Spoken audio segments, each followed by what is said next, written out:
noblegoldinvestment.com. That's www.noblegoldinvestments.com. Hey, you're feeling unsure about your finances these days. Well, you're not alone. That's why Noble Gold Investments is here to help. Let me tell you to you, straight from the folks who've already helped. One man said that noblegoldinvestments.com's crew walked me through everything and no stress. Another one said, and with their help, I can finally sleep easy at night.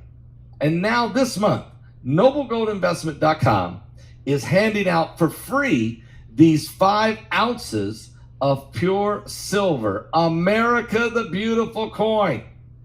If you qualify, look at this, for the IRA, and they'll give this to you guys. It's unbelievable. 5 ounces, so heavy. Invest in gold or silver with www.noblegoldinvestment.com. That's www.noblegoldinvestment.com. Or pick up the phone and call them at 877-646-5347. Go to noblegoldinvestments.com. Noble Gold Investments, the only gold company that I trust. Oil prices surged on Thursday, with U.S. crude surpassing the $90 per barrel mark, fueled by mounting expectations of a tightening supply. West Texas Intermediate crude advanced by 1.6%, reaching a peak of $90.04 per barrel, marking its highest level since November of 2022. Brent crude followed suit, rising by 1.7% to $93.47 per barrel, hitting a 10-month high. WTI crude's most recent trade settled at $90.02 per barrel, CNBC has reported.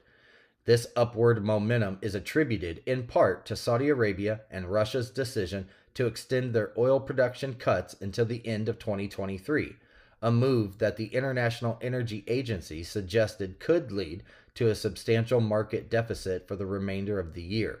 The agency stated in its monthly report, quote, "Starting from September, the reduction in OPEC production is expected to drive a notable supply shortage throughout the fourth quarter. The escalating crude prices may translate into higher gasoline costs at a time when the U.S. economy is grappling with the recovery efforts and inflation concerns. The Consumer Price Index, a gauge of inflation, recorded its most significant monthly increase of the year back in August, with energy prices accounting for a significant portion of the rise, surging by 5.6%, including a substantial 10.6% spike in gasoline prices. WTI crude has seen nearly a 3% increase this week, marking its third consecutive weekly gain, and the prices have risen by approximately 13% since the beginning of the year. Earlier this week, OPEC updated its demand forecast, signaling robust demand, and also indicated the possibility of a supply deficit in 2023 if production cuts persist. The Wisconsin Senate, under GOP control, voted on Thursday to dismiss the state's chief elections officer, setting the stage for a probable legal showdown in the state in the run-up to the 2024 election. Democrats contend that the Senate's decision to remove Megan Wolfe, the nonpartisan administrator of the Wisconsin Elections Commission, was not conducted in accordance with proper procedures, and they argue that they lack the authority to remove her from her post. Republican leaders have been issuing threats for several months regarding Wolfe's removal, citing concerns over her management of the 2020 presidential election, The Hill reported.